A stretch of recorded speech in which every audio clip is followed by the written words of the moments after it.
Sa gitna ng giyera, pag-asa ang hatid ng mga bagong silang na sanggol sa Amay Pakpak Medical Center sa Marawi City. At sa kabila ng panganib, patuloy ang pagsasakripisyo ng iilang mga doktor at hospital staff para maipagpatuloy ang operasyon ng ospital. Live mula sa Iligan City, may report si Emil Sumangil. Emil? Jessica, sa gitna ng napakabigat na sitwasyon dulot ng bakbakan dito sa Marawi, ilang pa mga kwento na kapupulutan ng pag-asa at inspirasyon ng lumutang para makabawi ang Marawi. Pumuposisyon ng mga sundalo sa grounds ng Amay Pakpak Medical Center nang dumating kami kanina. Dinig sa loob ng ospital ang putukan ng mga baril. Pero sa nursery section ng pagamutan, mahimbing pa rin ang tulog ng mga bagong silang na sanggol. Sina Ashlini at Marjan, magkasunod na ipinanganak kagabi sa gitna ng pagpapatuloy na kaguluhan. Buti at nailusot daw palabas ng conflict zone ni Walid ang kanyang misis nang kumirotantiyan nito sa kalagitnaan ng putukan kagabi. Natatakot pa rin. Pero tinis ko rin. Mahirap kasi sumasakit yung tiyan mo. Tapos hindi ka makapunta sa hospital. Naririnig mo yung maraming putukan. Si Junay iniangkas naman sa motorsiklo ang buntis na misis na si Jalila. Hindi namin sila masisigurado kung makakabalik kami. Anong balak nyo? Anong plano mo? Maghahanap sila ng buhay. Maghahanap po ng buhay. Sawa po ng Diyos. Nakadaan din kami. Ano po ang balak nyo pagkatapos nito? Kayo ba'y makakabalik pa sa inyong tahanan po? Ano po ang balak nyo? Hindi namin alam.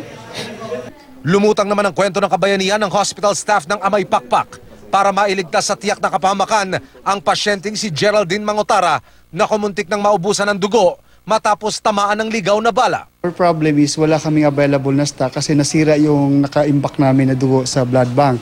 So fortunately, yung isang resident surgeon natin, type B, at saka ako din, type B, sabi namin, okay, walang problema sa blood kasi dalawa na kami na pwede mag-donate. Ang sibilyan namang si Jimwell Rute na taga-Pagadian, nagpaalam sa mga magulang na darayo sa Marawi para humanap ng trabaho pero inabot ng pag-atake at nabaril sa paa habang tinatakasan ng maute.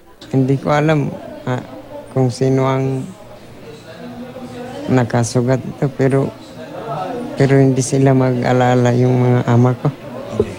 Dito lang ako sa hospital. Isa pang sibilyan na si Oliver Gaan, 16 anyos na isinugod din dito, nailigtas ng militar matapos na mahulog sa bangin habang tumatakas. Dumalaw lang sa kanyang amang nasa Marawi si Oliver, pero nang kubkubin ng mga terorista ang lugar, nadakip silang mag-ama at nakita pa raw ni Oliver nang i-execute ng maute ang kanyang ama. Si Oliver nakatakas. Ang ospital ngayon ng Amay Pakpak na isa sa mga unang pinasok ng maute. Gwardyado na ng mga sundalo at ngayon pinatatakbo ng mangilang-ilang mga doktor, nurse at hospital staff.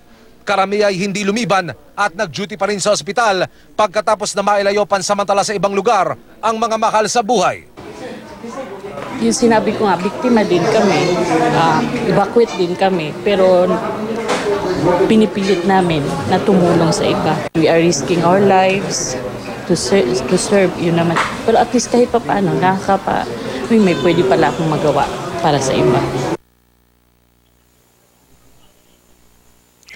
Jessica, mula mahigit 100 mga doktor at medical staff ng Amay Pakpak noon, ngayon nagtutulong-tulong ang hindi bababa sa 10 doktor at ilang pang nurses at staff para mapatakbo ang operasyon ng ospital para sa ating mga kababayan. Jessica. Kahanga-hanga sila, Emil, pero ang tanong ko dyan, ano yun, may shifting sila gayong sa 10 na lang out of the 100 na staff dati?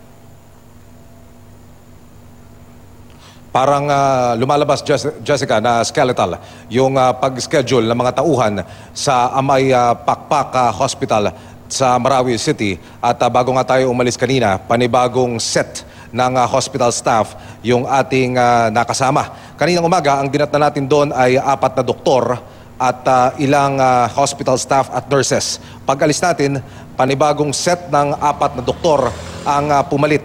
Lumalabas sa Jessica na 10 lamang ang doktor na tumatao ngayon sa Amay Pakpak Hospital at kahit papaano sa pamamagitan ng shifting na iyan ay nairaraos yung operation para sa patuloy na pagtanggap ng mga kababayan nating nangangailangan nga ng medical attention. Jessica.